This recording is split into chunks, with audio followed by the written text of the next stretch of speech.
soliciting tips, leads, and video evidence of criminal activities through our National Threat Operations Center, NTOP. Hello? And over the past few days, Hello? the Attorney General, I've been speaking with law FBI Director enforcement. Christopher Wray with comments on the George Floyd arrests and protests and rooting out those people that have.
Can you hear me?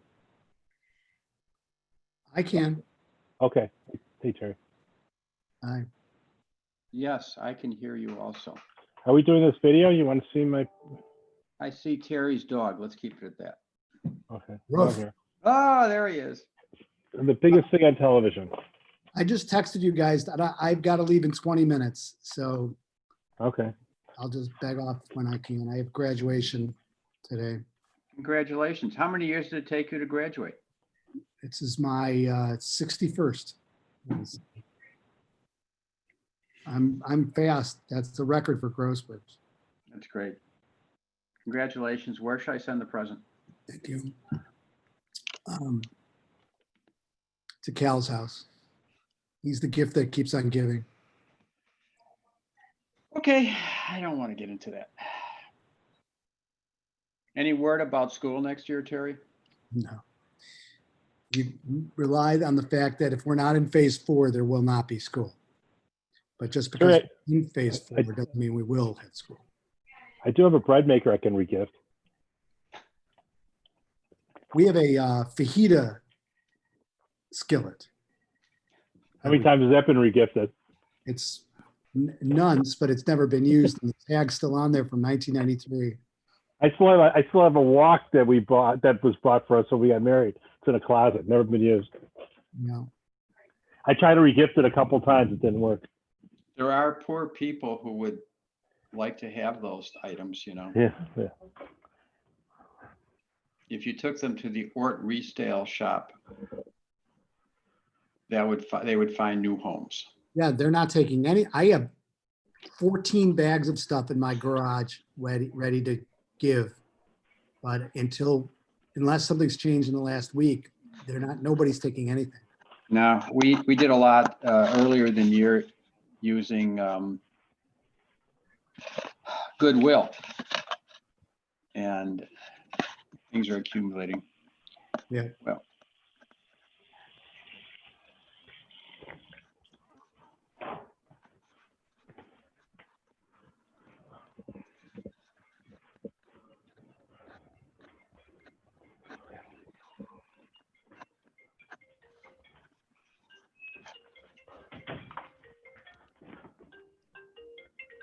Hello?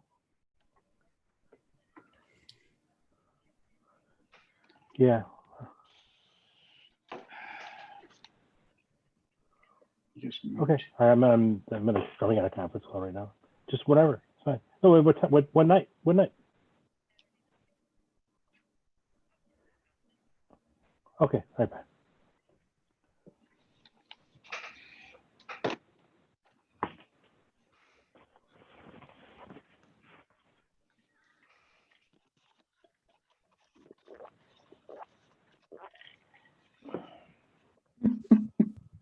Hi, can you guys hear me? Yes. Okay, thanks.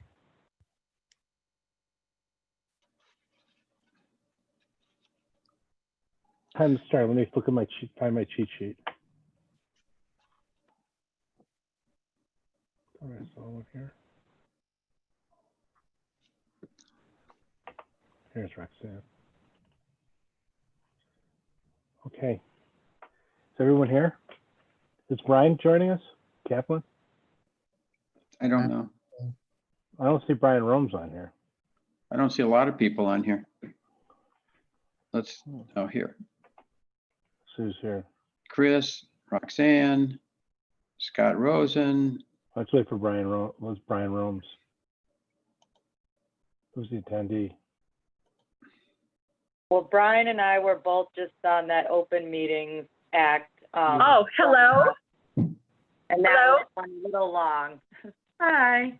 Hi, Yeah, who- Roxanne. This is Mary Lynn, Brian, and Mitch calling from Westridge. Hi, guys. All right, we're logging in right now. It's Okay, we'll wait for you.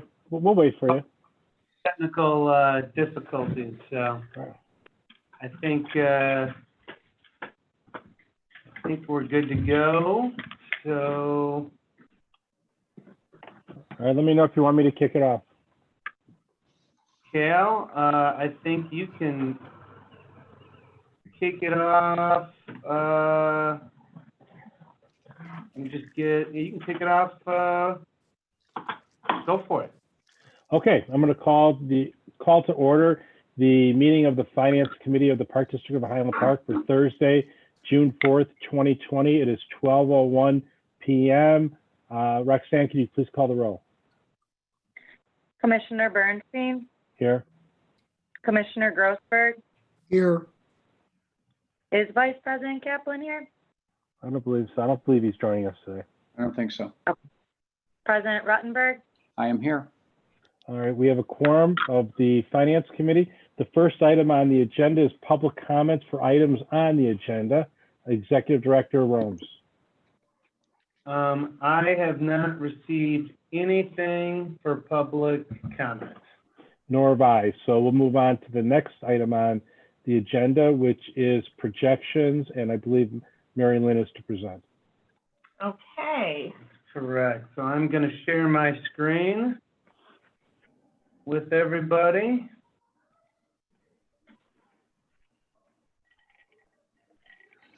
Okay, before we begin, again, the Zoom protocol, if everyone could just mute themselves except when they want to talk and make things go more seamlessly. Okay. All right, thank you. So good afternoon, and we have a small PowerPoint presentation to go over our updated financial forecast, largely in results to the COVID-19 pandemic. So we will go to the next slide. And just a reminder, especially today, we are a public meeting and we may have other guests on the line watching. So we do have our disclaimer just saying, oh gosh, I guess we should have changed the date on there to today's date, June 4th. But obviously, it is really difficult at this point in time to make projections given the current pandemic environment that we have going on. We obviously try our hardest to come up with the most accurate projections, but they may not be as accurate or reliable as projections we normally make when not dealing with a pandemic, and that's all we have to say there. All right, so first we're going to go over some of the assumptions that we use to come up with the projections that you're about to see. And literally we have hundreds of assumptions that we use, but these are some of the more key ones that we want to bring to your attention. Please keep in mind that staff use worst case scenarios when we put together these projections. So the first thing that we have up there, which is probably one of the largest dollar impacts, is that we did look at tax collections. We know they're going to be delayed because there are pushed out due dates this year. We also know that on top of that, many people have lost their jobs, are filing for bankruptcy, businesses, people foreclosing. So we use a tax collection rate of 94%. And so that's roughly a $700,000 hit. Now, of course, that doesn't mean that we're not going to get those tax revenues somewhere in the future, but we're just not anticipating them all to come in during 2020. We also budgeted impact fees at roughly $16,000, $17,000. We did reach out to the city to get a better number, but they did not want to really give us anything else. They just said it's a very variable number from year to year, and so that is the number that we are going with. We also have a hiring freeze in place that will save us over $300,000, and then on top of that, of course, would be benefits, and we've listed out just a couple of the open positions, but we have many open positions currently, and again, not hiring to replace at the moment. Yeah, and I just want to do a really quick emphasis on this because it really is, as we keep going forward, that is very significant. Those positions that we're not hiring, it's about 10% of our overall employee base. Obviously, they're essential positions that are needed to operate. Obviously, we are not in normal situations, so it does make sense, but obviously positions such as our Assistant Director of Recreation, our HR department, our safety coordinator, we have other positions in planning and marketing, and it definitely is making, as we continue to get back to somewhat of normalcy, very challenging, but we do believe, at the current time, this is the right way to go. And so I just wanted to make that mention that it is a really big operational impact. And then I'll just keep going, Mary Lynn. Okay. So a little bit more specific, some things, travel baseball has been canceled, and we're budgeting fall athletics at roughly 50% of what they once were. We've canceled all special events for the rest of the year. Hidden Creek is closed for the season that we had discussed previously. We are budgeting tennis at 50% for summer and the fall. Centennial Rentals, we're hoping for full capacity in the fall with gymnastics and ice programming at 50% in the fall. The rec center capacity is going to be budgeted at 50%, and we anticipate the pool to open mid to late July. Summer camp, sadly, we're going to have at 10% capacity versus a normal year. Golf, happily, is almost fully operational. We do have unemployment insurance costs that we anticipate to be roughly $250,000 that will hit in September. And then we have reduced staff development, job advertising, and pre-employment physicals to help save on costs there. And we are also converting our mail printed out brochure copy to be digital for fall, winter, and then camp 2021. And then we also, another big one is we did reduce parks maintenance contracts. We're trying to do a lot of work in-house, and that has a savings of roughly $150,000. So before I move on, I did want to make one or two more comments. Obviously, as we said in the beginning, the very first bullet point, this is worst case scenario. So as we progress from month to month, things obviously can change. And our hope is that we turn out better than what you see today. This is what we believe worst case scenario will be. And one thing, we will talk about staffing at the end. These scenarios assume that we are starting in July, going back to full capacity with our full-time staff, so no more furloughing. We are back to full-time staff. There is the hiring freeze. We also did not mention the pay increase freeze, but we also have that. And those are just a few things that I wanted to mention. And all of this, of course, is fluid, but this is what everything was based on. Does anybody have any questions now, or do you want to just move on? Yeah, if you have questions, certainly can ask them now. Barney, do you have any questions? We may be covering it later, but is later on we're going to see the net savings on employee costs? Because here's just the. Yes. Okay, that's what I wanted to get to. Thank you. Yeah. Terry, do you have any questions? Oh, wait, I'm sorry. Oh, go ahead, Barney. No, I hit the mute button by accident. How much are we saving by not having special events? We'll get to that. We're going to go center by center. Yeah, and if you get the next slide or two, we'll see that. Okay, got it. Right. Terry, do you have any questions? I know you have No, your. I'll wait for that too. I just wanted to make public that I have to leave in about 10, 12 minutes. So it's my bad. I had wrong timing on my next event. All right. So Marilyn, the only question I have is, why did you pick a time frame of a monthly to revise the forecast? Is that how you're going to go going forward? Should we doing semi-monthly? Where did the monthly come from?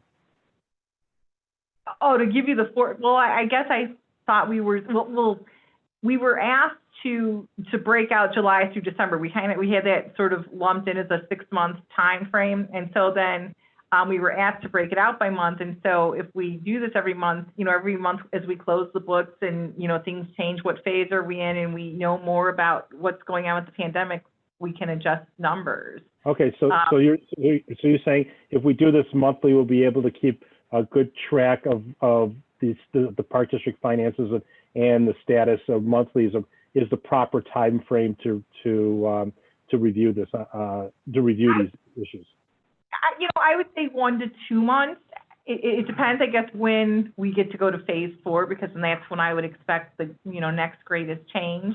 Or if something really severely goes in a different direction on property taxes, that would be a big deal. It just kind of depends on what changes in our assumptions. If we need to monitor our cash flow situation, but we look really good there. So I guess my opinion is I think we should do this at least monthly until we get into phase 4 of of coming out of this. So I'm fine with monthly. I just want to make sure that was the proper way of doing it. Yeah, and Cal, just for a frame of reference, so in the past, we did year-end projections in August, just because there's so many variable changes. We always look at budget month to month, but we don't do year-end projections till August. And then we usually do them in August, and then again in October, and then again, we look at it in December. So now we're looking at it in, June 3rd, whatever today is, early June, and we will do it monthly. But to give you an idea, you've seen our budgets. I mean, I don't know how many GL codes we have, thousands and thousands, and we actually went through every single GL Okay. code. Yeah, okay. That's fine. I just, it's just short and concise. We're going to be doing this monthly for the next couple months, and then we'll revisit how we're going to do it Okay. after that. Great. Okay, next. Thanks. Okay, so this schedule is something that you're used to seeing in the treasurer's report or something similar to this each month. But what we have done here, and I can't see the column on top, that column, ooh, it's not on there. Okay, well, where we have the parent budget column, that is the original budget that we passed last December. And then the comparison one budget column is now what we have changed our budget internally. This is not a formal amendment that we're filing with the county or anything like that, but it's just for us internally to keep better tabs on where we stand on each of our cost centers. And then, of course, you have the difference in the percent difference. But we can go down some of these, and you can see where we have really made some significant changes. So, for example, let's see, Westridge Center, we know revenue, we were having, the camps are going to be significantly, or I'm sorry, camps are a separate line item. Thank you. Camps are being significantly reduced this summer, right? We said down to about 10%. Athletics, which is right above that. I'm sorry, I don't mean to jump around. Athletics is, we've canceled travel baseball. We've canceled a ton of things in athletics. And so you see that revenue decrease there. At Westridge, you do see a decrease in expenses, which, you do have salaries in there and benefits. The revenues you see going down as well. The special events someone just asked about, you can see special events and expenses that's going to save us $118,000 by canceling those for the rest of the year. Oh, yeah, thank you. Then that savings would be $77,000. You can see the Hidden Creek Aqua Park, that's going to save us, well, I guess it's going to give us an uptick of $12,000 because that usually operates at a loss. Let's see, Rosewood, a little bit lower. Any questions on this page? It keeps going. Right, it's every Go through each center. area. I just didn't know if you wanted to have any questions about any specific area. This is basically the year-end projection, the difference, so the increase or decrease by center in the recreation fund. Right. So Okay. do the Okay, we get it. Barney, do you have any questions? Just go up to the top item, which I think was administrative, and the next one below it is Westridge Center. Where are where are staff salaries? Is that administrative? But because you said it was also Westridge Center, so is it mixed in here? Yeah, it's everywhere, really. So everybody's salaries are allocated. So, for example, administrative would be mostly department heads and park staff. So that's our administrative function and our parks function. And then all of the recreation staff go into the specific cost centers. So athletic staff are in athletics, camp staff are in camps, and so on and so forth. So Hidden Creek full-time staff still stays in there. Staff that does special events still stays in there, and so on and so forth throughout all this budget. So this is showing it not by type, which would be a salary type. This is showing it just by center. Barney, I'm going to interrupt you right now because I know Terry has to leave. Terry, do you have any questions on this? No, I'm just following along. No, so far so Okay. good. Okay, go ahead, Barney. I'm sorry to interrupt.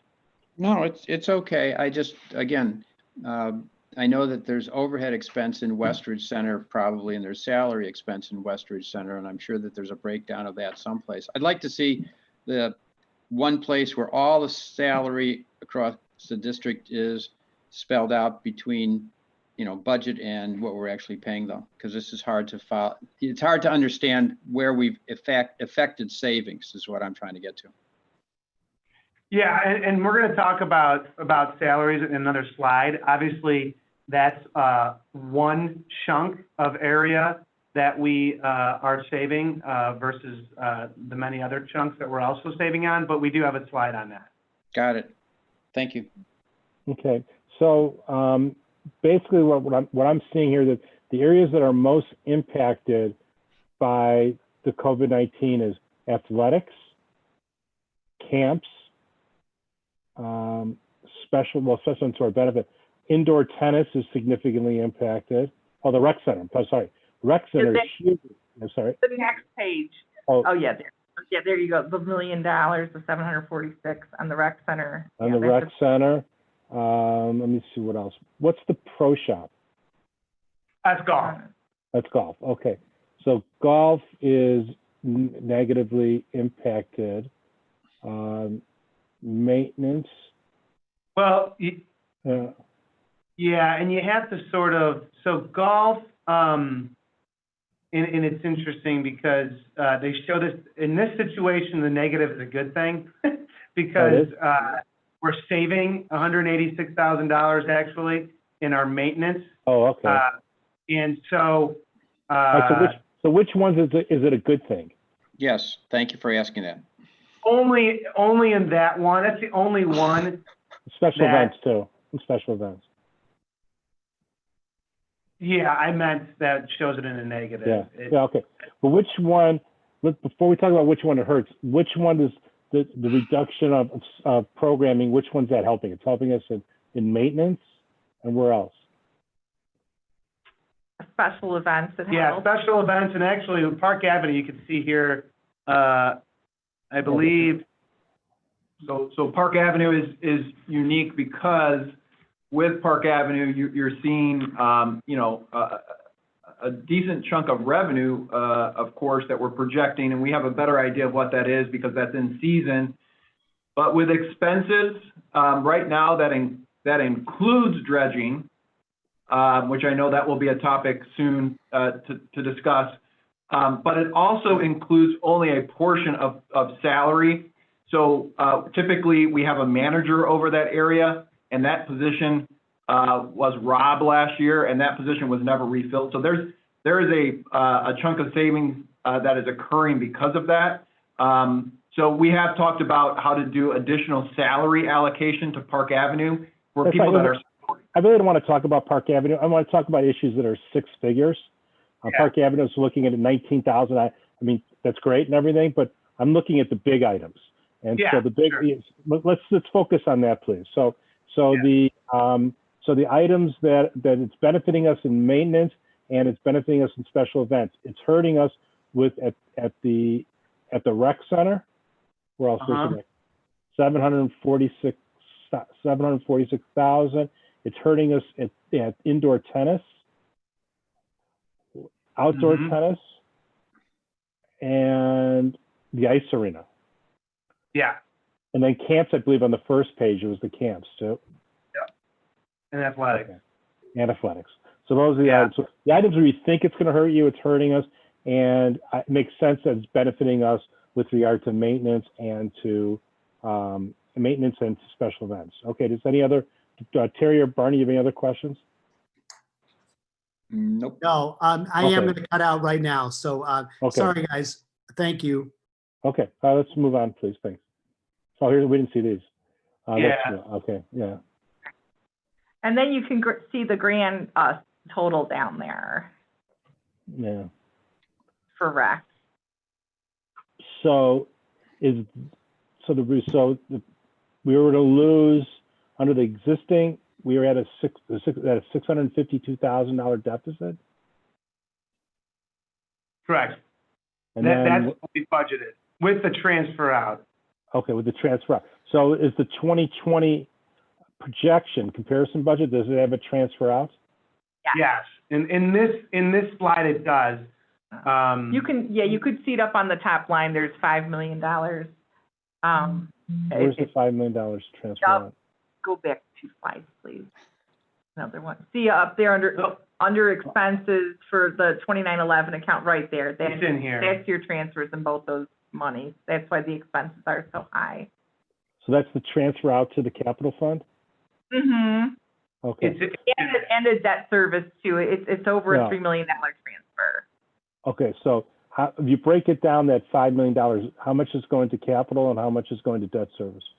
I believe 2.5 is scheduled to go to capital. And then, so I think it's like another 800,000 is for debt service. So that doesn't add, that's 330, 3,300,000. Right, and that's about what we usually transfer out. Okay, so let's go back to the Some bottom other line. expenses in there too. It's not, the expense Okay. line there is not just total transfer. Got it, okay, so let's go down to the bottom line then. So really the deficit is the transfer out to capital fund. And it pretty much Yeah, equals. basically, yeah. Which basically means we likely won't do that transfer to that degree. But this doesn't include the general fund yet. So when we can put them together, it does paint a little bit of a different story, but that is correct. Okay, Barney, any questions? No, I'm just confused. Okay. Oh, what, do you want us to try to help clarify something? Well, I guess my problem is you guys intuitively know all of the components. And I'm sure that there's spreadsheets all over the place that if we turn pages and pages, we'd get there. But as Cal is asking the questions, it's obvious that looking at this, we cannot, some of us cannot understand what the numbers really mean. Because we're showing negatives and positives. Some negatives are good, some negatives are bad.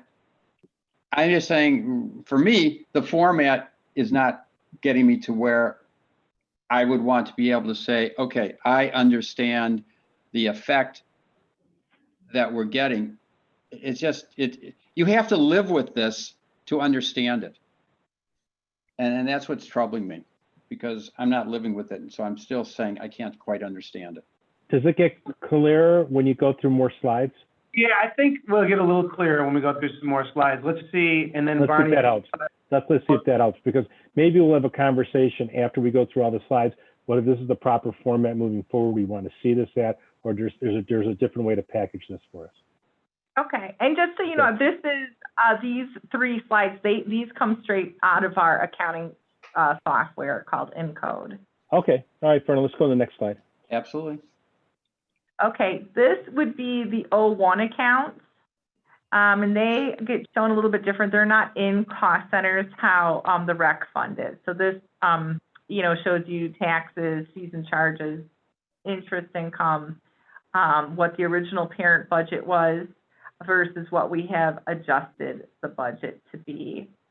And What then is it? What fund is this? this is the general fund. Okay, But it's not labeled anywhere as general fund, is it? Am I missing? Maybe underneath. No, but. Oh, down at the bottom, it says Fund 01 General Corporate where it sums it up. Okay, but let me interrupt right here. Is there a chart like this that brings everything into one place? All the, wait, let me finish. All the salaries, all the contractual services, all the maintenance supplies across the district. Right. Yeah. So, right, when we. Not in our presentation, but we can provide. Right, because when we do the district-wide, when we do the treasurer's reports at the board meeting each month, this is kind of what you see, although this is just for the corporate fund, but when I present that to you at the board meeting, it shows every fund. And it's, it's all consolidated on that top page called district-wide, and then behind that is by fund, which is what you're seeing here. Okay, so in the future, when you show us these statements, put in big bold letters on the top which fund we're talking about. Yeah. Okay, we'll do that. Okay, thank you. Okay. Absolutely. Do you want to go, ready for this? Oh, yeah. Okay. Are you ready for this? Okay. So last month we showed you, we tried to show you sort of graphically what all that data means that we just looked at. So we're going to bring up let's bring up one line here on our graph. Well, actually, Barney, you had asked last month when you saw this graph that shows our original budgeted revenue expenses, which is what we're looking at right now, versus what are projected and actual, and we're going to show that in just a minute. And you had asked for numbers all along these lines. And we did try to put 12 months worth of numbers on here, but it got really messy really quickly. And so we showed where we're going to end up at the end of the year in the rec fund and general fund combined together. So the green line is revenues of $21 million, and the red line is our original budgeted expenses of $18 million. You can also see that the numbers going down below if you want to see each month to month what the amount was that we had originally budgeted. So of course the green correlates to the revenue line and the red correlates to the expense line. And So the crossover point is where we basically are right now. Yeah, not intentionally, but that is right, because in the summer is generally when our camps are starting up, and those are huge money makers for us. And our taxes start coming in. So that is usually when we start seeing a spike in our revenue. Okay. Okay. And so we know wherever those data points are, there's 4.31 million for May of 2020, and there's 7.7 of expenses. Right, and you can see that down below as well. See that correlates with what. Yeah, no, this is what I was hoping to see, because you can see that, draw a vertical line and we know where we are, that the projected is that we will come out. And by the way, there's something called talking that covers over the endpoint of the green line, at least on my computer. Oh. Oh, this. Yeah, that one. That's a Zoom thing. Yeah, can I get? I don't know how to get rid of it. Sorry. Yeah. Oh wait, I can move it. It can move. All right. Oh, you can move it. Good. Yeah, All we all have it on our own screens, I think. Yeah. All right, so now we have revealed. Yep, just wanted to reveal what the next one is. So this new red line, the dotted line, is what has actually happened to our expenses this year versus the solid red line of what is budgeted. So as you can see from the get-go, our expenses were lagging behind, as we have been discussing at board meetings. And then you can really sort of see them start separating as COVID starts to hit in March.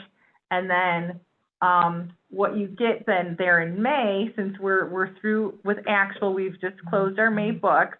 But after May, the rest of the line is solid, and that is our new projections that we just looked at a few minutes ago, and all those charts, by center, by cost center. So as you can see, with a lot of readjustment to operations and planning, we are looking to cut our expenses by roughly $5 million. And you can also follow that along the bottom, across the bottom of the chart. You can see the actual expenses for the first 5 months is the very bottom line through May. And then above that that's where we project our expenses to be for the rest of the year. And we're projecting our income to come in at 15.5, and our expenses to come in at, let's just call it 13.5 for rough math of $2 million. Yeah. Yep. And what you can also see too, our original projections of income, the solid green line at the bottom left corner, really overlaps with the bottom left green dotted line. We were really on budget revenue-wise for the first couple of months again until the COVID hit us, and then you can see where we fell off track with our revenues and project to continue to do so throughout the year. Okay, so I call it 2 million, and the accounting has to call it 1,859. Yeah, maybe. Yeah. Okay, okay. And there's our net difference then of, what the overall cost we think of COVID-19 is going to be at a worst case scenario. We have been, very conservative with our projections. We hope that things will look better than this, but, we are unsure. And so we would rather, be surprised in a positive way than things looking worse than what we've projected here. And that Let's- number Let's is, hold off. Barney, you have any questions? yeah, that number is the 3 million less the 1.8, so that while we were projecting, let's call it 3.1 as extra money, our extra money is going to be, instead of 3.1, it's going to be 1.9. And that's where you get your $1.2 million difference. See, to me, this chart is absolutely the clearest way of presenting all that data. Good. Well, good. I'm glad to hear that. So, Barney, anything else? No, I'm just sitting here reveling in how good this is. Okay, so my suggestion, before I get into some questions, my suggestion is that when we go through this on a monthly basis, we lead off with this because this is district-wide, and then we can get into the weeds and talk about the individual facilities, individual funds, how you form this. But this is, I think, what the frustration we heard us at the beginning, because we didn't understand the context of it. But once we see this, and then we can come back and then figure out what the details are. So my suggestion is this goes first, and the next time we see this. Mm-hmm. Very much so. Very good, Cal. Yeah, because Okay. right here, we can see that we're saving approximately on expenses $5 million. Okay, but so here are my questions now. Okay, so I'm looking at this, and under the existing budget, it looks like that come May 2020, there's a spike in our revenue. I don't want to use the word spike. There's a upward tick in our spike in park districts that's not the right word. Good word. So let's use an uptick in our revenue. So I see there's a slightly less slope in the projected. What's the rationale? What's the assumption behind that similar uptick? Okay, so one of the assumptions is we really didn't assume to get much in the way of property taxes in May because they were delayed. And in fact, it did come to fruition. We only collected about $600,000 in May, and I think we usually collect roughly double that during the month of May. And then the other issue was with camps, we would have started between May and June, we would have started recognizing revenue, but then also, and the refunds. The refunds did come out of revenue as well too. So we've been refunding a lot of programs as well. And if I could say, Go ahead. I was just going to say, if you're asking what that significant uptick is due to, it is still due to the fact that, we are running summer camp, and there is a significant, there's not as nearly significant of revenue as there would have been, but there is significant revenue. There's just significant expenses that it takes to run camp. So our net revenue is not quite as big. And we are running quite a few programs right now. Tennis is doing very well. And we are doing some outdoor fitness. But so, we were flat for the past 2 months. And I got it. So going forward, looking at this, before we get into more detail, is that there's two variables to determine what the net difference is. One is expenses and one is revenue. I assume we have a better handle on estimating our expenses than we do estimating our revenue. Would that be a fair statement? Yes. Yeah. And we have more control over our expenses than we do our revenues. So the line, the red line, which shows the estimated revenue after COVID, that's the line that we could pretty much rely on, that line, because that's really something that's within the staff's control, correct? Red is expense, Cal, you said. Yeah, red. I said red. the red is expense. We have control over that. We have control over that. That's something that we feel comfortable with based on the fact that we operate the district and we can make we have a fairly accurate idea of what the expenses will be for the rest of the year. Yes, That's a mine fair is statement?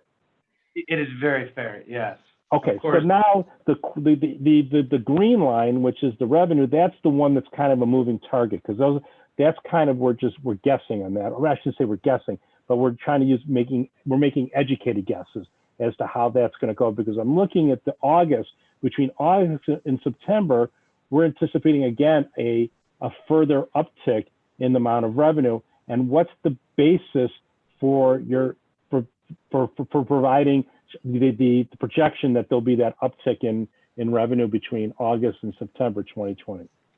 So taxes are due August 8th. And so I would expect that the bulk of them will probably come in August.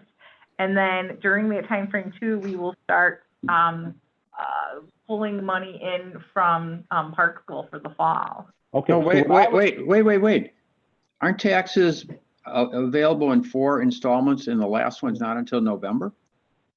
Well, that's the second half of taxes. So the first set, they deferred the deadline to pay them to, I believe, August 8th. Let's put that aside, Brian. Let me finish this. Okay, let me finish my train of thought here. What I would like to see is that we have an idea what the tax. You already estimated that we're going to get 94% of our tax revenue, and it's going to come sometime this year, as Barney indicated. You could be paid in 4 installments and in 2 installments this year, and I get that. Okay, what I would like to see broken out with these projections is what the projected tax revenue, but also the projection that you're anticipating from programming, because that's kind of more of a moving target as far as I'm concerned. I feel comfortable with your 94% estimate on receiving tax revenue, and it may not be received in August, September. Some of it may be received in November because the county's allowing to do this. I get that. I mean, we are, based on our community, I feel fairly comfortable that we'll get 94% of our receipts. The variable that I'm most concerned about is what the revenue from potential programming would be and how you're budgeting that, because there's a lot of variables that go into that. That goes into how whether the governor changes the phases, whether people actually want to come back. I mean, that one's, I think, the biggest moving target of all. Are those fair statements? Yes, and you're going to see that in a moment, because one of you had requested in the cash flows last month to segregate out tax receipts from the rest. So we are going to see that in a minute. Okay, Maybe all right. it's not as clear, but we'll show you, and now I understand better of what maybe your suggestions were from last month. But we'll show you in a minute how we pulled that out. Okay, all right. No, keep going. Okay, I think so. That's, I guess, my biggest concern is what happens if, I know the worst case scenario, what happens if programming doesn't come back in the fall, and how does that impact what we're looking at? That's what I'm kind of getting at. Yeah, I mean, obviously, this is a worst case scenario, which I think is, if programs don't come back at all,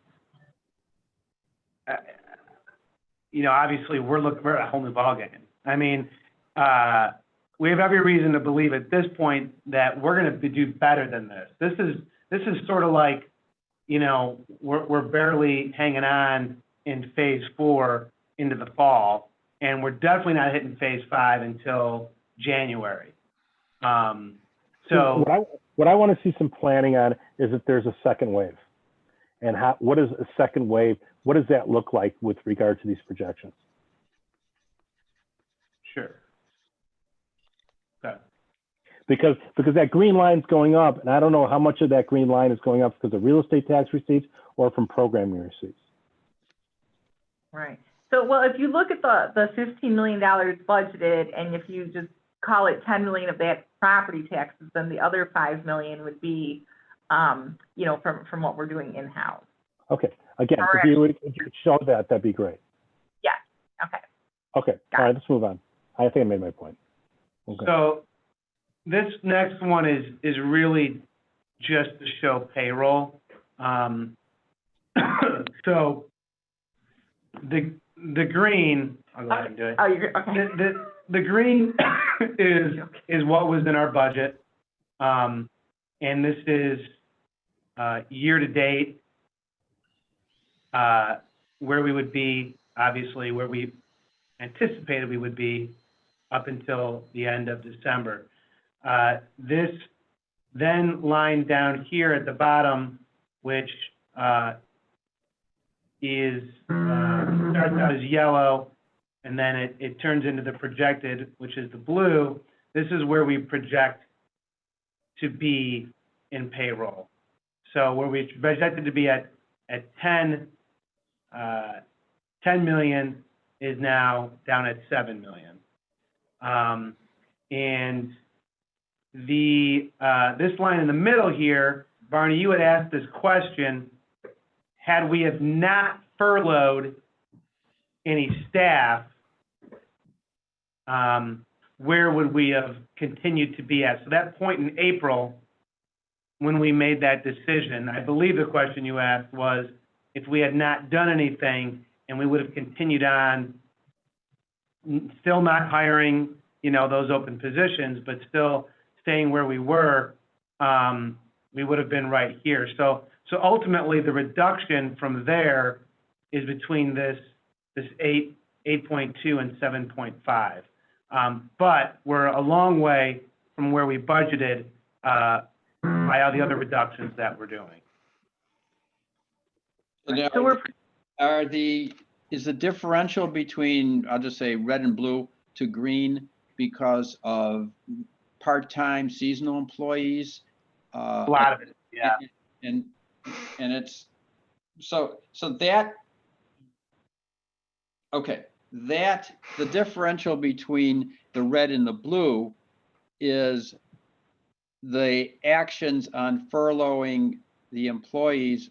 So that what we did is we achieved an $800,000 annual savings by the furloughing of employees.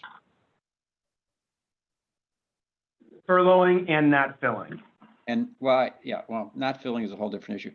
And this then takes into account that we're spending $250,000 for unemployment compensation. That's in the 7.5 number, I assume.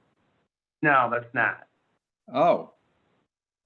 So the actual expense is 7.7, almost 7.8. Right. Well, it's estimated. We don't, that'd be the estimation.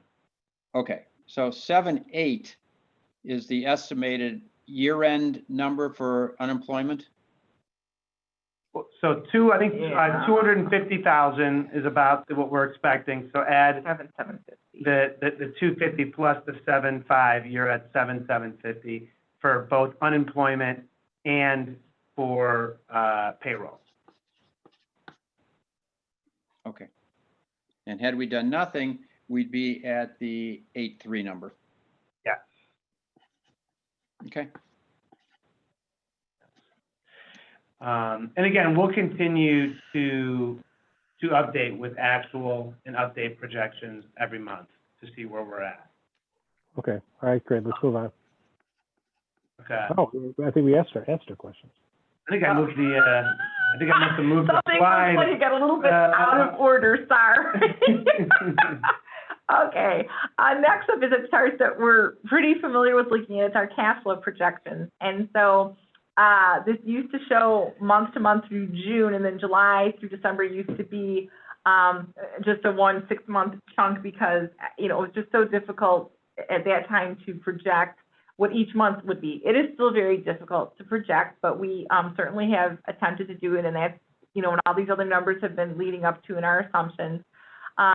We do have $7 million of cash on hand at the end of May. We finished closing the books this morning.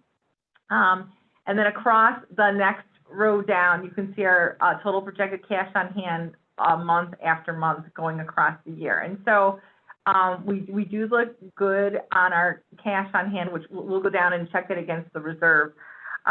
You'll see we've transferred over the projected monthly net income that we had showed you on the previous slides for each of the cost centers.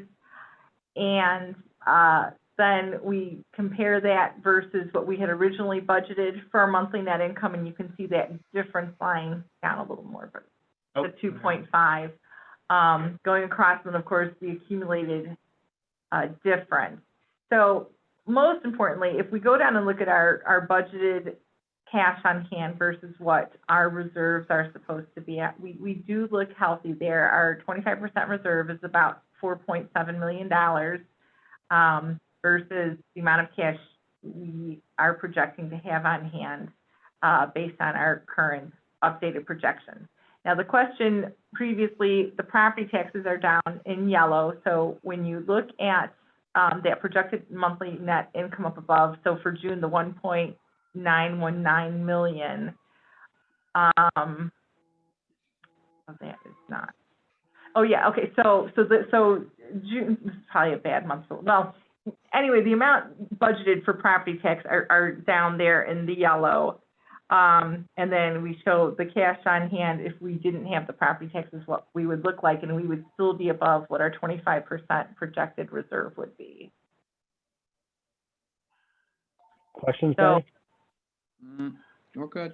The only question I have is this does not include the $7 million from the bond issue, is that correct? That's right. That's correct. Yes. Okay. That This we- doesn't include capital either. Right, This it's is capital. just the general, Right.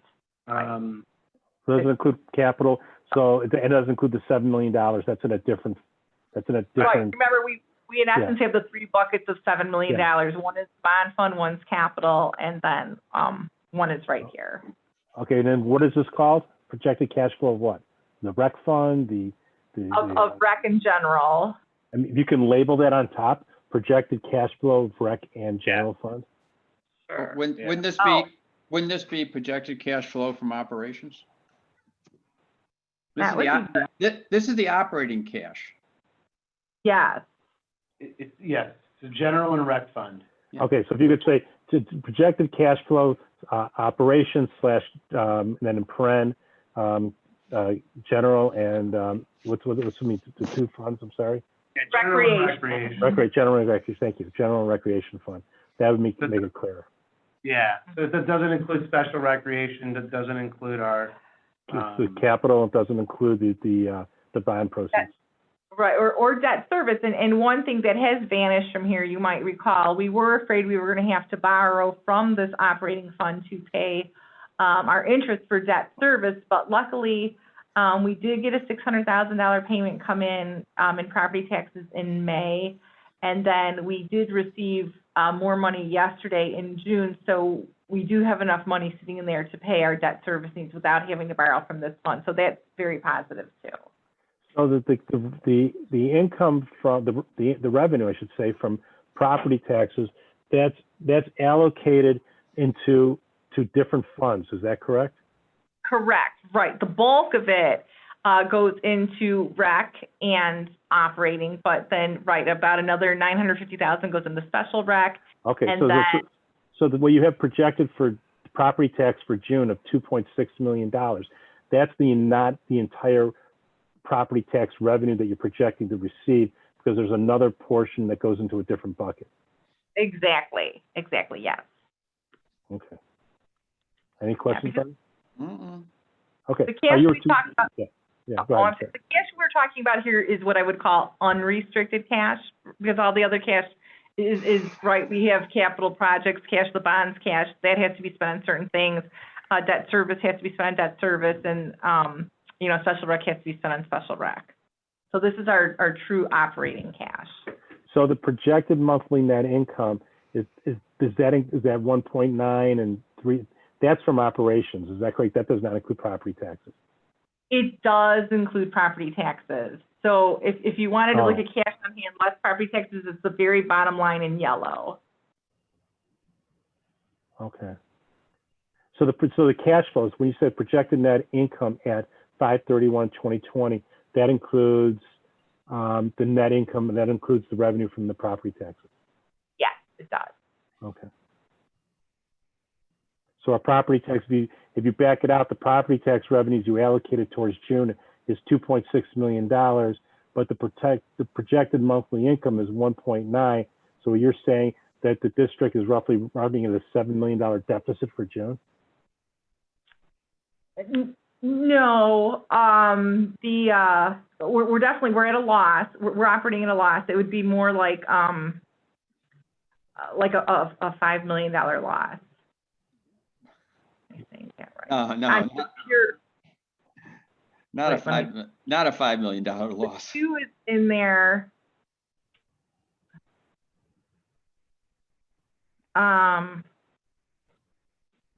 We would have, oh no, I'm sorry, no, right, it would be the difference. It would be the difference of those two. So like 700,000. 700,000. So looking across the board is, so in June's roughly, we're roughly operating at, unless I'm missing something, correct me if I'm wrong, $7 million, 700,000 in June. July, it's about 900,000. In August, it's about 600,000. In September, it's about 800,000, and then 700. How are we only losing, like, I think you said we're losing, I don't understand how these numbers mesh and how we're not operating how we're not operating at a significant deficit. I mean, right now we're losing like $700,000 a month. At least that's what that's not missing something. Maybe I'm not reading this right. Maybe we should go back to the graph. Right. Well, so it's because important- we've this is cash- significantly cut our expenses. Right, and this is cash flow, so it's a little different. Oh, so this is a reduction in the revenue. Does not include expenses. Well, I mean, No, it doesn't, it does. net. This is, Yeah, it does that. So I'm so confused. I'm confused. so, you're confused about why this is a positive number? No, why, if that's a positive, if we have $2.6 million, this is a net number, and $2.6 million was from property taxes, does that mean that we lost $700,000 in June? Oh. So- Yes. Right. If That you, would be about the correct math. So if we didn't receive those property taxes, right, you just. this would be a lower number. Right, And it would, That'd be a negative number. That'd be a negative number. right. And when we had talked about this earlier, the concern was that this would result in our having to take money out of some other fund to pay for the bonds interest, but we received enough money from the taxes to cover that.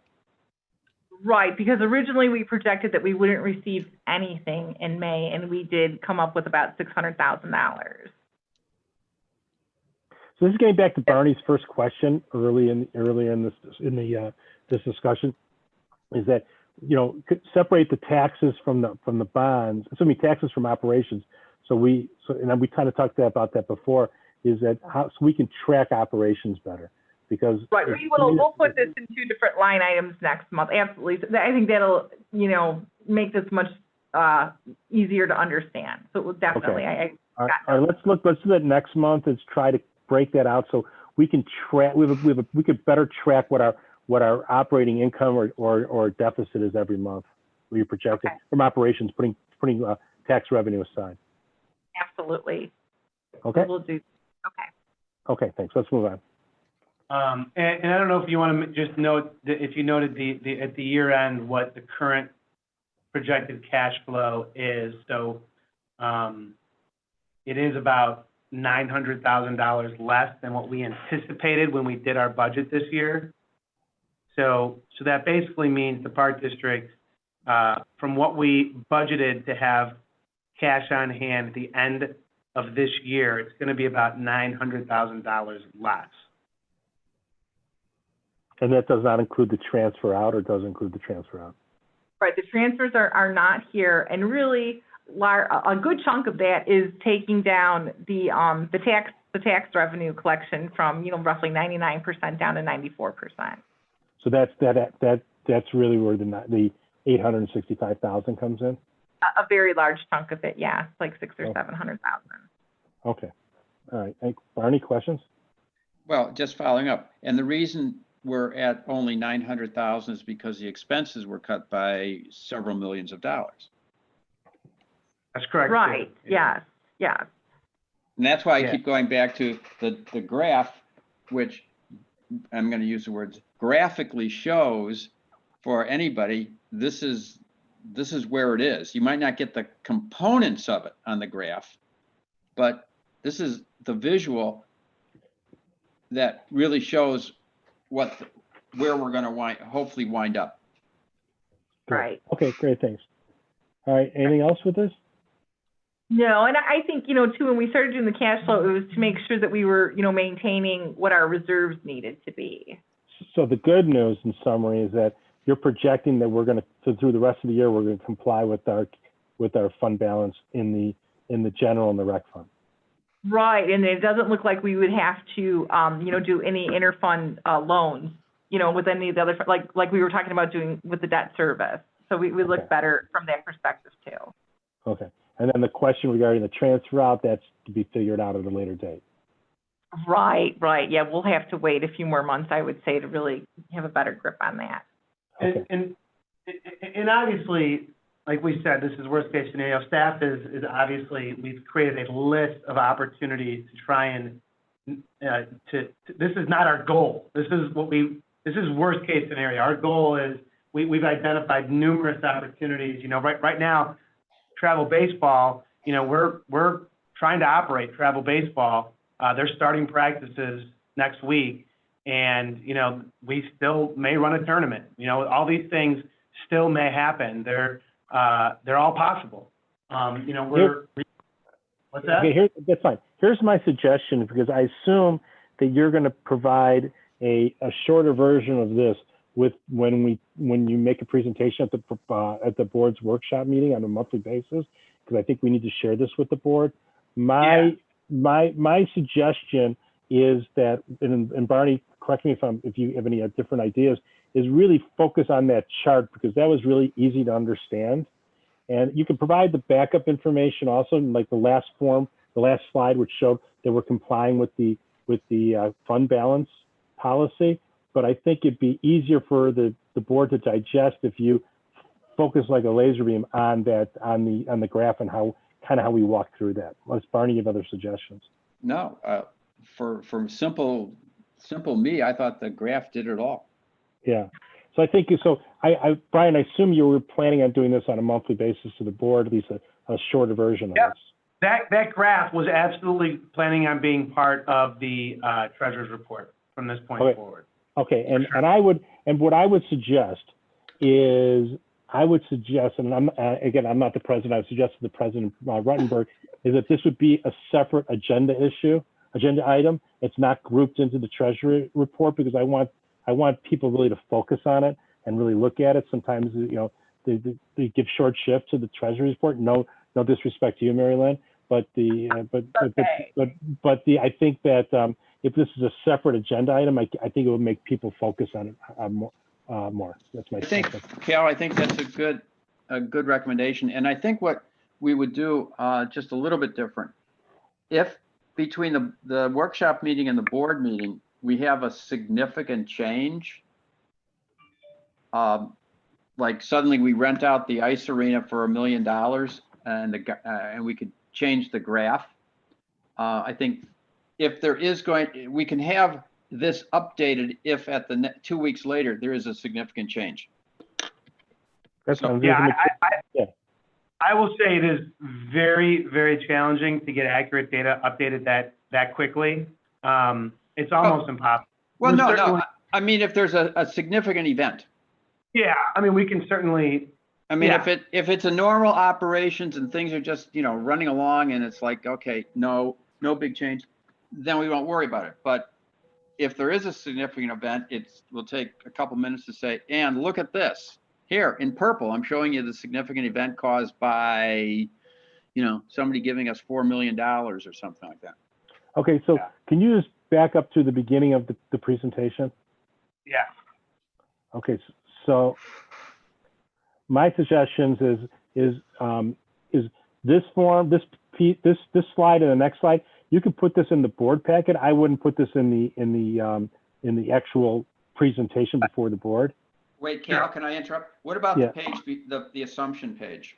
I think the assumption page. I think you really should go through the assumption page and just say these are. This is just, or you can just say this is the worst cases. We're basing it on worst case scenario, and this is our worst case scenario assumptions. Right. Okay. And then the next slide you go into is the graph, Right. and walk the board through the graph. And then the next slide after that is what's the next one after this? Well, that's payroll and then cash flow. Actually, I wouldn't I even don't- bother. I wouldn't even bother with all the detailed explanation. Have it there if somebody wants to ask, but let's not even talk about it. Or you could put it you could put it in our packets or to review before. I'm talking about in your oral presentation. So then this is the second slide, and the third slide. Oh, next slide. This one I don't think is really necessary because that's really for us, Barney and I. Correct. The next slide. I think this slide you have to show and explain that we're meeting our fund balance policy. And then the next slide after that that's it. So that would be my suggested presentation to the board. Cal's right. Yeah. Cal's right. Okay. And it is pulled out differently than the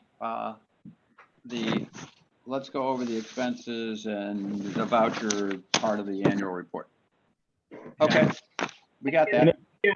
And again, as we move forward with these finance committees, if you can keep the order the same, and if you basically spoon feed us that information that way as these assumptions change and as these projections change, it's easier for us to compare apples and apples.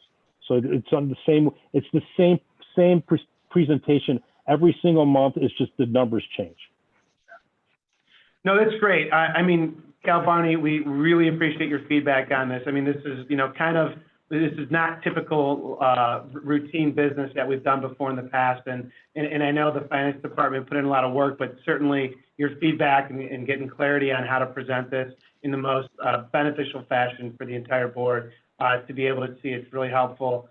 This was kind of a test run, so it'll definitely be clear, and we'll improve the look and everything before the next time we get together. And the last thing I'll say is, no one on the board has a finance background, so it's a little harder for us to understand it because this is not what we don't have this is not area of expertise.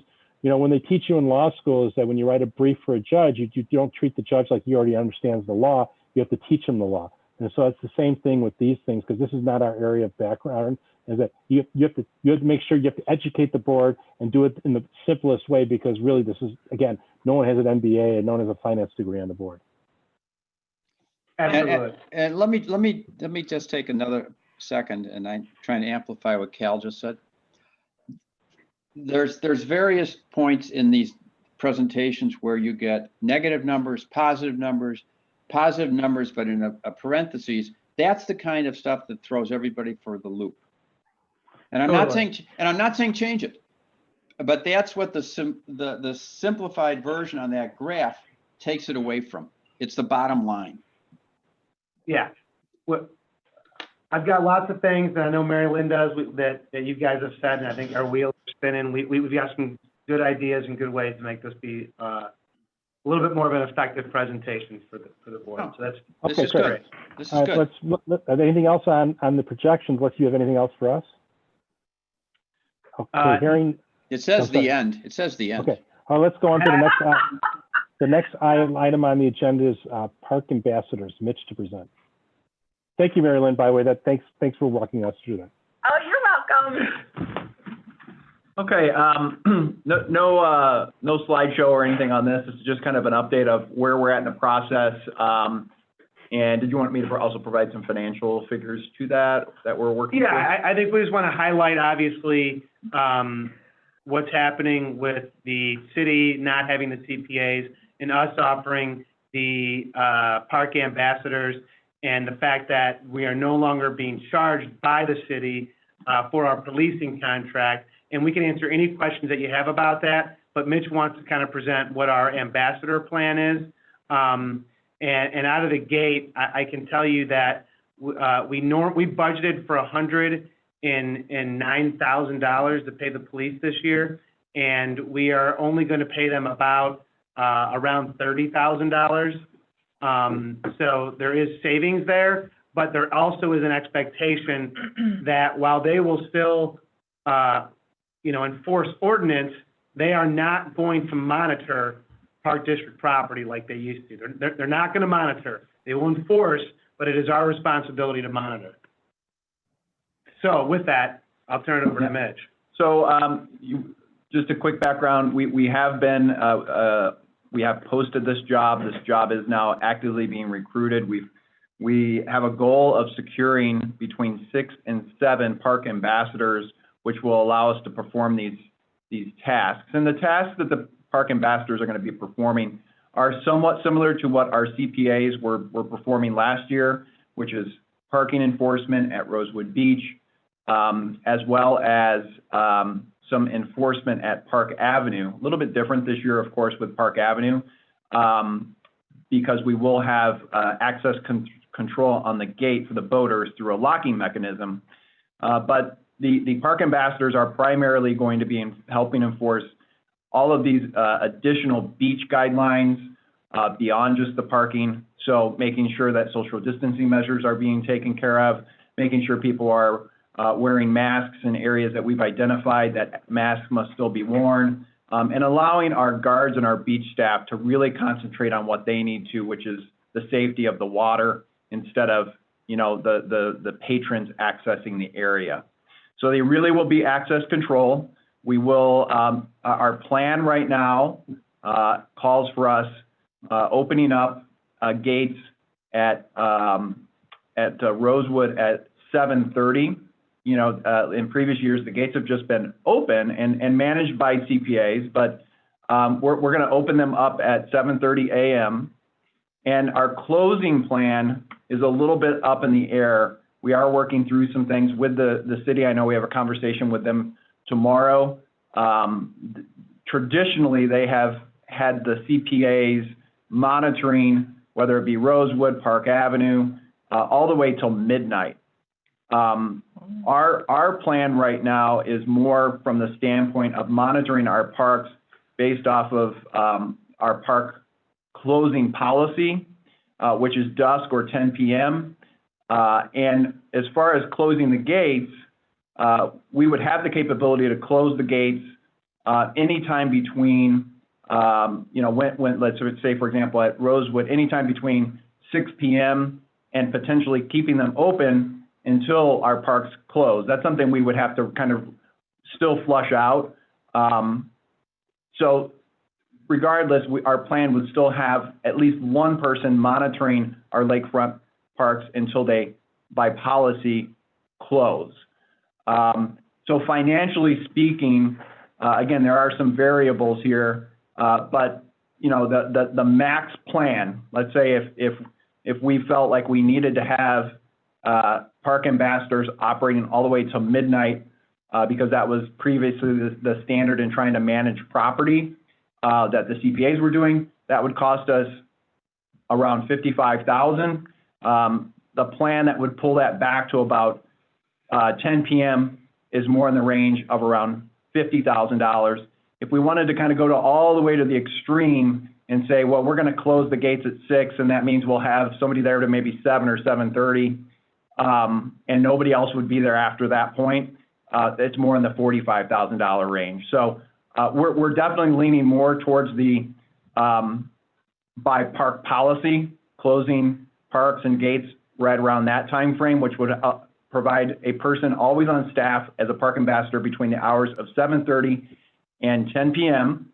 And during the more height times, so when Rosewood is being heavily used between 10 and 6, we would have 3 park ambassadors, much like how we have had in the past, for parking control as well as now beach enforcement. So that's kind of the general plan with some general financial impacts.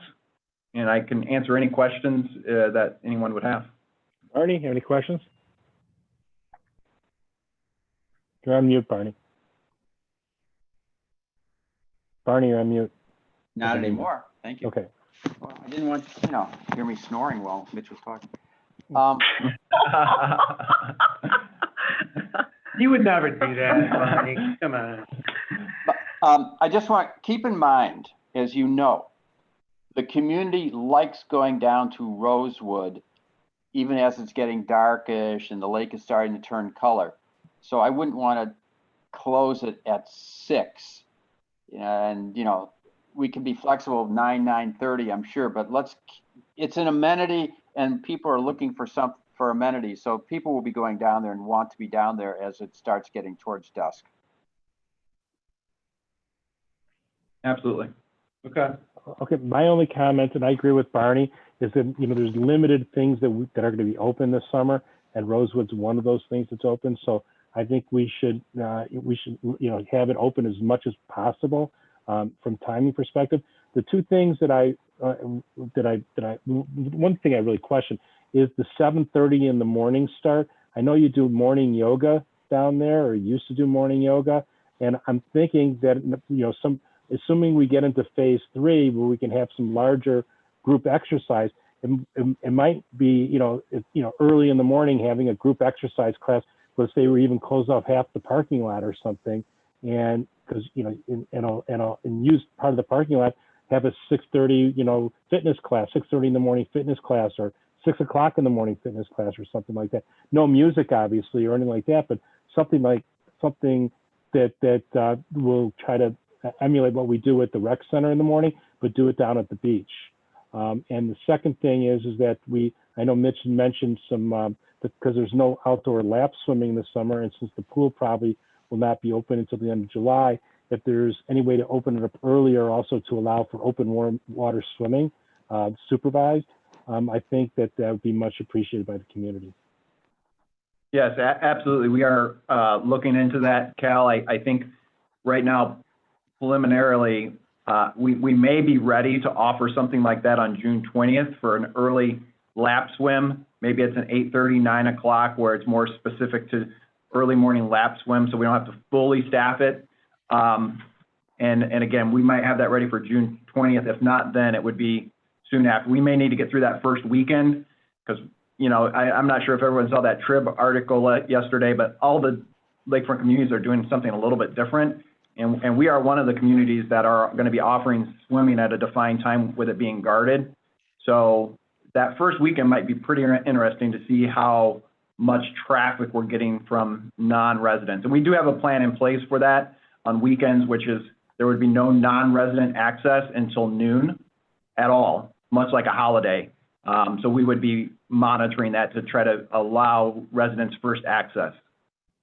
I mean, I know, but there's people who go to work in the morning, and so if they, I think the water park was opening at 6 o'clock in the morning for lap swimming. So, and later in the weekends, I think weekends at 6:30. If there's something you can do to try to accommodate that, that'd be much appreciated. And, Okay. And I think that's, that's something that, listen, we're trying to adjust with what the realities are now. So this is not really an area for the finance committee, but that was just my suggestion. Well, but we're on this. One of the things that I would like to make sure is that when they were the policing assistants, I think I'm on. When they were the policing assistants, remember, they had shirts that had City of Highland Park with a little badge-like thing on it. And I think that was an important feature of their uniforms because it gave the aura of police authority. If we're just calling them park ambassador or something and it's an innocuous park district shirt, I think we're gonna have people saying, buzz off, pal, I'll do what I want. Which of course then leads them to calling the police. But I think that uniforms and visibility are very important for these guys. Okay, good point. All right, let's move on. Next item on the agenda is capital projects. Jeff to present. Thank you. So for capital, we're going to touch on just a select number of projects. We want to provide some updates and have some brief discussion. We're going to go ahead and get started with the Sunset Woods Playground Design Project. Amalia?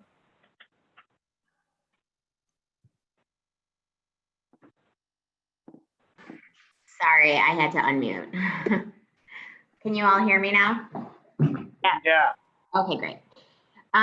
So I presented a few weeks back on the Sunset Woods Playground Project. So I'm not gonna go into too much detail about the general scope. I'll just mention that the 21st Century Playland and the Titanic Tides Tot Lot are the two playgrounds that are part of the scope of the project. Those are the two playgrounds that were last renovated in 1996. So with over 20 years of age, these playgrounds are in need of a renovation. Over the years, we've deferred the planning for these projects because of, I think Greenprint was one of them, one of the reasons why we deferred the project. So we feel that that the playgrounds are ready for a renovation.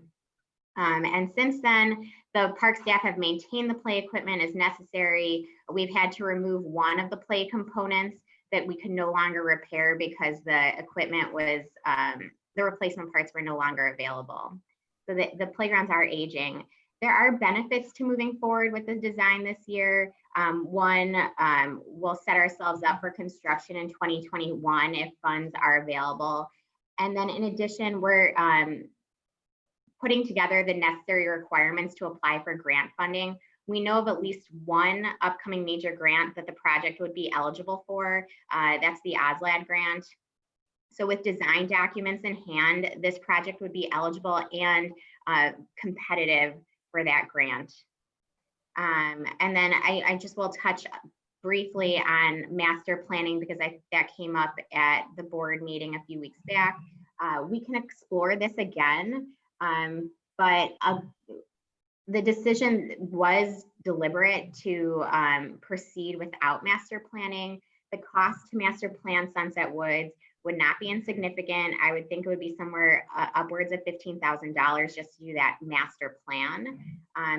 But even more costly would be the implementation, which would take years to accomplish if funds were to become available. And the playground is already aging. Through our Greenprint review last year, we discussed this option and we determined that the master plan was no longer a priority when we considered all of the other needs within the district. So after further assessment, the general layout of the park is functional. It honors the mature trees throughout the park, and we can tackle some of the challenge points at the park through targeted planning instead of master planning. Starting with the playground, but other things that we've considered, the parking assessment, review of our ball fields and lighting, and improvement of access points. So I'll just end by saying that we do inspect our playgrounds, and I've spoken with Parks and Dan, and we've determined that the condition of both of these playgrounds is okay. And in the opinion of staff, we can get an additional 3 years out of the Tot Lot, noting that we would need to remove any significant worn pieces by likely the end of 2021, and the rocket ship will likely last for another 5 years.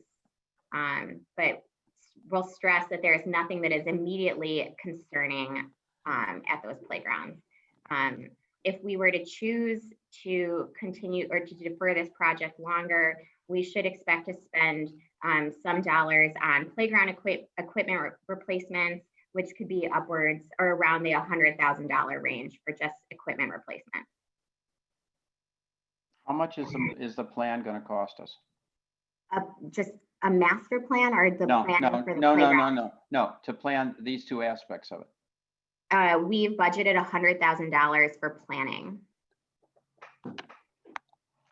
Our next step in the RFQ process would be to negotiate a cost with the firm. So we don't have a set number, but that is our next step in the RFQ process. Anything else, Barney? So I just want to make sure. So we're talking about $100,000 budgeted for somebody to plan these two parts of the playground? The $100,000 would cover the design development, community engagement, and construction documents. So they would get us to bid the projects out. Oh, but we do it in phases. First we hire somebody, but we can do this in phases. We can always pause at some point. Absolutely. I mean, we can also do conceptual planning and community engagement. So we haven't yet negotiated anything with the firm. So I guess Jeff, correct me if I'm wrong, but we could negotiate it in such a way that it is phased. Yeah, I mean, potentially, if that's something we would like to do. I mean, typically, it would be a contract that would bring us out to construction documents, but we certainly could, if we wanted to bring the contract up to just like a design detail, we could do that and then enter into a contract for the construction documents after that. I will stress, though, that bringing us all the way up to being bid ready would queue us up by far the best for any grant funding, particularly the OSLAD funding. And we don't know when that'll open, but it's potential that grant cycle could be at the end of this year or the start of next year. And I assume that we could also decide to internalize the community engagement and not pay for that third party to involve with that if we wanted to look for ways of saving money.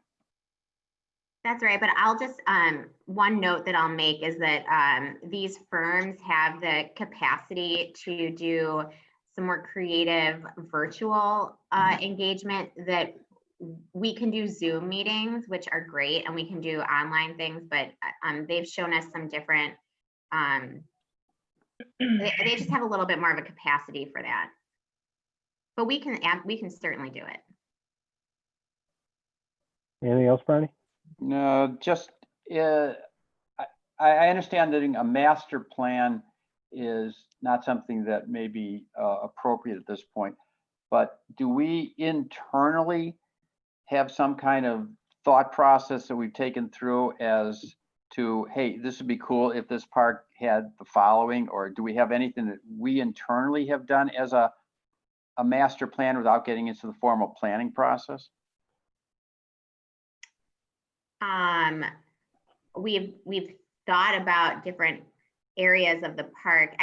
I'm not sure if I understand what you're asking.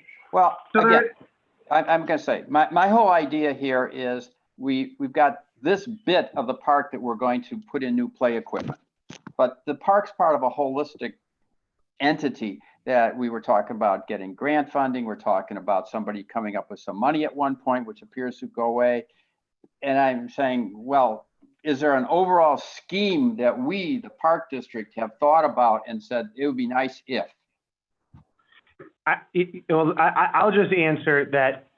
Of course, there is a plan for each amenity at that site, but collectively, what we might consider as a site master plan is not formally documented. But as we look at the tennis courts and we look at the ball fields and we look at the parking lot and we look at each component, the skate park, the basketball courts, and the playgrounds, they're each scheduled and looked at in a creative way. But the master planning obviously looks at something totally different, as to say, oh, should the tennis courts go over here and the parking lot be configured this way and the basketball courts be over here? Should we master plan this site differently? That we're saying we're not going to do. But of course, we are internally planning each site amenity and looking at the replacement, looking at replacement objectives and what we might do differently. Does that answer your question? It answered my question, but it does point out why part of this should be a master plan. And I think a master plan is a fantastic idea. I think what we're saying is we've talked about it for probably 3 years. We went through the Greenprint refresh and we felt that it would be probably not a priority and based on all the other priorities that we did have. So, we just have to make a decision if it is or isn't a priority versus the other projects that we have. And we're only recommending to move forward this way because the board was involved in a process that decided it wasn't. But we can always address it and say, well, let's look at it all over again. But obviously want to be conscious of the process we did go through in looking at that. No, I appreciate that. I guess what I'm trying to get to is, in the absence of a master plan, redoing these two amenities, would a master plan have any effect on location, any effect on, oh crap, we should have done this differently? And then I don't think so. So, one, Yeah, the location of the playgrounds is surrounded by mature trees, which offer shade for the play areas, which is is an amenity that many families are looking for in a playground. I think that that in itself is a reason to keep the playgrounds where they are. So moving the playgrounds, I don't think is something that we would have come out of a master plan. I think we would have always kept them on that part of the park. Okay. I mean, the one thing I'll mention though, that came out of the original Green Print 2025, approved in 2015, was around wayfinding through the park. And so I think that this planning effort that we're about to do with the playgrounds, or we hope to do with the playgrounds, does consider not necessarily wayfinding through like paths like throughout the entire park, but we will be looking at how the playgrounds connect to the rest of the park. So we're not looking at the playgrounds themselves. We want to take a holistic look about how the playgrounds connect with the park and connect with the access points. So it's not just taking a footprint of the playground and replacing equipment. That's one of the things that we're hoping, by using an outside design firm, we will get a more robust kind of design of the space. All right, I'm convinced. Okay. And so the reason we talked about this was, again, and I know there was some opposition at the last meeting. So we're trying to determine, obviously to put this on the agenda again to move forward. So we wanted to bring it up today as a point of discussion on prior to getting the finance committee's thoughts before bringing it to the board on Tuesday night and talking about it again. We don't want to bring it to the board if the finance committee. I mean, we can bring it to the board, but I know we'd like to know the committee's recommendation on moving forward with the RFQ process. Okay, I have a couple questions. So my questions are really twofold. Number one, so there's the issue about the OSLED grant, and how confident are we that the grant will even be out there based on the fact that the state is hemorrhaging money right now? So the state legislature about 2 weeks ago passed a bill to secure the money for OSLAD for the next cycle. As part of that bill, they also did the necessary appropriations for OSLAD for this existing grant that we received. And also, we understand that they also included the appropriations for the park grant that's out there right now. And did the governor sign that? I'm not sure if I've heard if they signed it yet. Brian, have you heard? All I know is that it was passed through the House and Senate. I don't know if the governor signed it. I'd have to double check on that. Okay, so I'd like to know if the governor signed it and it's actually law. That's number one. Number two, what do you need in order to apply for the grant? Do we need full set of construction drawings, or can we have a schematic drawing? What do you need to apply for the grant? You need design development, up to design development. Jeff, do you? Yeah, I would agree. So you do need a pretty clear thought out design. You don't necessarily need the documents that you're going to hand to a contractor, but you need to have everything hashed out, have a very clear understanding of what it's going to look like in those, at least at a minimum, those conceptual drawings. And what do you have to do to get conceptual drawings? So the next step for us would be, once we get consensus from the board, we would then go to the top ranked firm and start to negotiate with them a price. And at that point, we would talk to them about what their contract would look like if it brought us up just to design development. And then we would also talk to them about what that price would be for that next step of construction drawing. And what's the total time, from beginning to end, from engaging the professional to obtaining those schematic drawings? How long does that process take? Kamali, do you want to take that? Yeah, I think it would take about 4 months. And when, 4 to 5. I think I would say 4 months, because community engagement, there's an element of community engagement here where we because these playgrounds are so central to our community and so many people use them, we have various steps identified to touch points with the community and to get their input. So that's why the length of the time. okay, and when is the due date for the application for the grant? It hasn't been released yet, so we don't know, right, Jeff? That's correct. We're just pointing it out that it's potential funding option in the future. I mean, it's also possible that the board may choose to, allocate this in the capital budget, and we could offset it with a grant. We just have confidence at this point that there will be that opportunity out there, and there could be a few other opportunities as well. But if that grant application was now, we would not be able to apply. We wouldn't be ready. Okay, Right. They're usually like about a month. Like they give you about a month, I think, notice. and Well, do we have absolutely. any? Once they announce it, we'll need to be ready at that point. Yeah. Right. Okay, do we have any idea? I mean, just the best guess of when they're going to announce it and open up the window? Yes, when they released the ISLAD funding last year, they chunk of money, they split it into 2 grant cycles. The plan was going to be the end of this year that they were going to do it. That timeline could have changed a little bit. Like I said, the only thing I've heard of is about one in the process of securing that funding, but we haven't heard the state has not released a timeline. I'm going to guess it would be the end of this year or early next year. Okay, so basically, let's just use December 1st as a benchmark. So you're saying, hoping by December 1st to have schematic drawings, which would take 4 months to accomplish, correct? About, yes. Okay, and then from what I heard you state, that is that the existing playgrounds, these 2 playgrounds, one has a lifespan of left of about 3 years, and the other one you said about 5 years. Well, that is based on our inspections. That's our staff's recommendation or thought. Okay. But Okay, and then you mentioned something about having to replace playground equipment up to the tune of $100,000. What was that based on?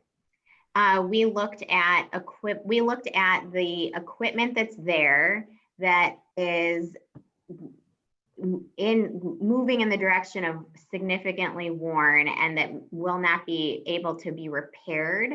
And so we looked at equivalent play pieces to just remove the ones that are there and replace them with something very similar.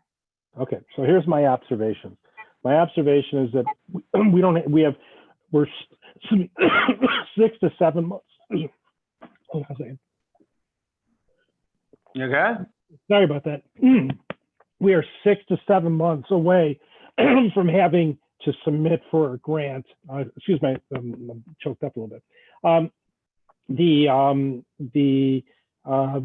It's very hard to do community engagement right now with social distancing. We can't have a community meeting. We can't have any things that we traditionally do with a parks project, with a playground project. I don't see the rush why we need to get this done right now, especially when we have not done an analysis of what our other capital projects are. We basically try to put everything on hold. I don't have a good handle on what our capital fund is. We didn't review that today. I'm not comfortable moving forward with any capital project that is not an emergency or a necessity or has to be done.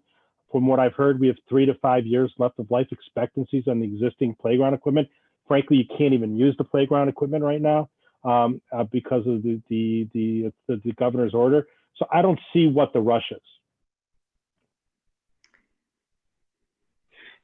Yeah, I mean, those are all good points, Kat. And I think the only, there is not a rush other than while there's life expectancy, it is in poor shape, it is in low quality shape, and it is in our schedule to replace, it's overdue to be replaced, and that's it. So your point is taken, I think, and it's more or less us doing our due diligence to bring to the board what our plan was, and that staff recognizes the poor condition that it is in, and to make sure that we're addressing it and giving the board the opportunity to comment on it. So if the board is still not comfortable moving forward, I know this is just your opinion, but if you and the finance committee are recommending, to not move forward at this time, we'll keep it on our list, and we just won't lose sight of it because it's obviously a central component of our community from a playground perspective, and it was ranked high on the attitude and interest survey, and it was ranked high in our green print refresh. And so, but all your points are very valid. Okay, yeah, go ahead, Molly. I just want to make, if Dan Voss is on the phone, because I was speaking for him and his staff who does the inspections, did I speak correctly about the years? It was, I think you said 3 years for the tot lot and 5 years for the rocket ship. I'm sorry to put you on the spot, Dan. Nope, that's okay. Yeah, I mean, I've inspected that myself many times. So that I think is fairly accurate. The tot lot is more of a wood product. It is deteriorating faster. The rocket, we have had to make some replacements and some adjustments to it. So I think my fear of extending that any longer is I didn't want it to become like the globe, the quad spheres that was taken out, where all of a sudden it became too far, too gone, and we had to remove it immediately. So yeah, I'm not saying we don't do the project. Obviously, Amalia, you're 100% correct. I sit on the Green Print Committee as the board liaison. It is a priority. We've discussed it as a tier 1 project to do work at Sunset Park. But until we have a better handle on our capital fund, I think that, again, as I said, I think priorities right now are emergencies and things that have to get done this year, like the compressor at Centennial. I think everything else, I think we have to just reevaluate, because again, those decisions were made under different assumptions, and now we have, as we talked about earlier, we're working under. We don't even know if it's the worst case scenario or what the assumptions are. We don't know what our programming is going to be like in this fall, and so I don't see that. I don't think it's detrimental to push this decision off a month or two until we have a better handle of the financial condition of the district. My opinion is that, well, I don't want to necessarily at this point commit to spending the big bucks that the replacement would have to do, because that may not be feasible, as Cal's pointing out, because of our money. But I'm also disturbed by the $100,000 price for planning. I mean, if the planning and getting ideas was more in the, $20,000, $25,000 range, and then we could stop and not move past that, but get an idea of what it should be. Well, $100,000 includes the construction documents, so it's not just getting ideas. It's working with engineers and architects to put it onto paper. And that's why I'm saying, what would it cost to engage these planners to say, here's what we think you would like to have in this park? How much is that going to cost? Yeah, we won't know until we address them. Well, that's what I'm saying. But right now, you can't get community input because you can't have a community meeting. Well, I'm not worried about. I'm a little less worried about community input at a certain point as to. I'll mention about community input. Just I agree, we would not be able to do it like we typically do it. But when we interviewed these firms, they shared with us different means of using online tools that were impressive, and I would almost think we maybe touch more people, just because not as many people come to the actual physical meetings. I will tell you this, Amalia, we're gonna stop the discussion now, but I have experience doing this. I am now working on one of the largest projects in the Highland Park. We were not able to do a community meeting because of the COVID-19. We did it virtually. We created a website. We had on the website in the last 2 months, we've had 41 views. Notice was sent out to 150 people with regard to this project. There's been 41 views and there's been 0 community feedback. So if they may have had success, as far as I know, I'm the only one who has the experience doing it over the last 2 months since COVID-19, and it really hasn't been that successful. So, I would say, Cal, I would say, from my perspective, nobody cares about these things right now in our community. Yeah. And now, that's not to say we shouldn't bring it up to the, maybe we should bring it to the board's attention and let the board make a decision. Yeah, that's fine. I mean, you can bring it up to the board. I just don't see what the rush is. That's my 2 cents.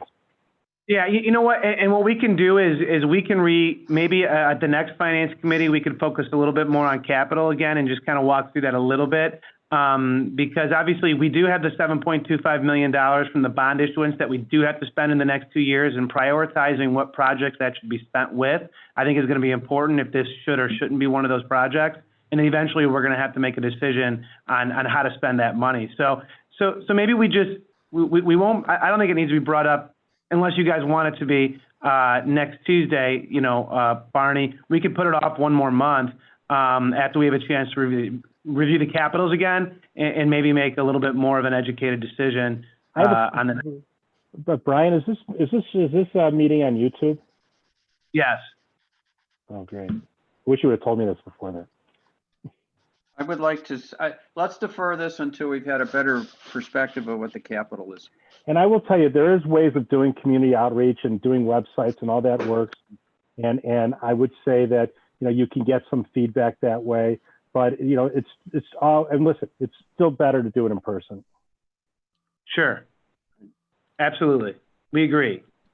So, okay, let's, are there any other capital items? I'm sorry, Cal, Barney, any other comments, questions in regards to that? I only have a couple more minutes before Cal becomes a sole member of the committee, so. All right, let's rush through these things. Well, let's talk about the pool update. Yeah. Go ahead. We are going to be providing the board an update with regard to the pool. We are putting together a resolution for an emergency repair. We have gotten a finalized quote from a reputable vendor of a product. They're actually here in Highland Park. We've vetted all the references. We feel very good about this product. It has a good, solid 10-year warranty. And the price comes in at, I believe it's $45,000. As a reminder, this project was originally planned in our capital plan in 2020. Mitch, we're familiar with it. We remember. Okay. So it's under the $50,000 that we were kind of thinking about, right? That's correct. Yes. All right. I'm fine moving forward with that. Barney, you have any questions? Yeah, just make sure that whatever they use has been certified as not having any toxic or environmental problems. Yeah. Yes. Okay. Go ahead. As soon as possible on that project. Yes. Okay. All right. Next item. Park Avenue dredging update, Jeff. I think we're pretty much done with that. We sent out that email yesterday, and the consensus of the board was not to dredge. So we're not going to have that on the agenda, and we're moving forward trying to put the floating dock in next week, and we'll. So you have no further updates from that email, correct? Correct. Okay, let's move on to the next item. CIA planning. Jeff, do you just want to get, and this will be very similar to Sunset. Obviously part of the Greenprint plan was to begin planning for Centennial, but considering the state and everything you just said, Cal, I'm not sure you want to get into any detail with the planning of the renovation of Centennial. Obviously, we've submitted our park grant, so if we do end up getting that park grant, that's one component. But for now, we were just going to bring up the fact that if we were going to start planning, now would be the time to start planning. Okay. So we've already submitted for the grant? The park grant was submitted, I believe that was back in February. Okay, so is there any requirements under the park grant to be doing anything at this time? Jeff, no. Should be no, right, Jeff? I don't know if Jeff's muted or not, but No, he's not. the He's answer. not. No, he's not. Jeff? I'll take that as a yes. No? No, I would take that as a no because they obviously submitted the application. Yeah, everything's already submitted. If we are awarded the grant, obviously, Yeah, okay. we have to move I forward. think we should put that with the Sunset Woods is something we'd love to do and we'd like to get moving on it, but we're just not ready and under the current conditions to start that. Yeah, I think based on, yeah, okay. Yeah, I agree with that. Cal, I have to sign Okay, go. off. All right, Thank I'll handle the routine maintenance bid. Okay, If bye. it's okay with you, Mr. President, you trust me. I guess he does. Okay, so let's talk, Dan, about the routine maintenance bid. Dan Voss? So, yep, sorry, just coming off mute. So, Cal, as you may remember, we typically bring contractors in to help us mow as park staff is normally doing other work this time of year, all year round, Park Avenue, Rosewood, athletics, and all that stuff. Back in March, when this was originally was going to be brought for approval, it was right when COVID happened, and we decided that we were going to be able to do much of this work in-house because we weren't doing other work. We are now getting to the point where as Park Avenue and getting ready for Rosewood and travel baseball, and with expected more openings, that it's getting extremely difficult to maintain and mow the grass ourselves. So we would like to plan to bring for approval a abbreviated contract. So we get a weekly cost that is typically 26 weeks long. We're already 8 weeks into it, and but we'd like to do 14 weeks going forward of the base sites as well as some alternate sites that will free up 4 guys that are all they're doing is mowing right now to be able to get the ball fields ready for these summer programs and Rosewood and the like. So the total proposal price would be almost 37,000. The base, the budgeted funds for this is almost 70,000. So at this point, we'd be just over halfway, half of what the typical budget would be. But we would need to go forward so the park staff can move forward with the work that it typically does. Mary Linda, I have a question for you. Was this in your assumptions that you provided us that this would be done, this be approved? Yes. Okay, then I'm fine with it because it works within the formula, and you know, and again, this is operations, and you know, Danny do a great job, so I'm sure that's fine. I have no issues with that. Anything else? Is there any other business? No other business. I mean, I just want to go back to Sunset Woods Park and Amalia. I don't know if you're still on there. You're still on. I mean, I'm not saying that we don't do the project. I think it's a priority, and I want to do the project. It's just at this time, it's really hard for us to start engaging doing a major project. Same thing at Centennial with everything up in the air. I mean, there's riots going on in the streets. We have 20% unemployment, and for us to take on something right now that's, although it's functioning, you know, it's still nearing its useful life. It's really hard for us to start spending money on something like that when we really don't know what we're going to look like on the other side of this. That's my issue. I want to do it. Trust me. I was one of the, you know, when we were on the green print, this is something that I was a big proponent of. So again, I appreciate the fact that you're doing the work and doing the legwork, and you're keeping this keeping us focused on this and in our face. And I hope you continually bring this back, and hopefully within a month or 30 to 60 days, we'll feel comfortable moving forward with it.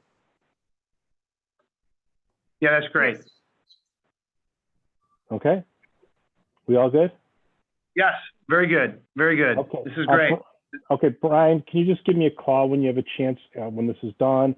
And hearing no other business, and we have no business from the public on any items that are not on the agenda? Do we have any, since you mentioned this is on YouTube, is there anybody who's on YouTube? Was any public comments and any things that we've discussed tonight or we haven't discussed? No, it would all be submitted by email, so we're all Okay, good. so hearing that there is none, I'll entertain a motion to adjourn since I'm the only one on the meeting that it can do that. I'll make that motion. And you know something, I don't know if Roberts lets me do this, but I'm going to second my own motion. So all in favor, say aye. Aye. The meeting is now adjourned at 1:52, and I thank everybody. Perfect. Thank you, Cal. All right, thank you. Bye. Bye.